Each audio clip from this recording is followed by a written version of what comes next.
Dr. Angela Cherniawski, Blanc Chiropractic, here to demonstrate how to adjust an elbow. So most people have some tenderness around the elbow.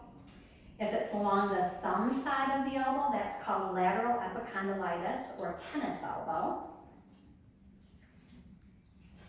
And if it's tenderness on the medial side or the pinky side of the elbow, it's called golfer's elbow. Dr. Angela Cherniawski, Blanc Chiropractic.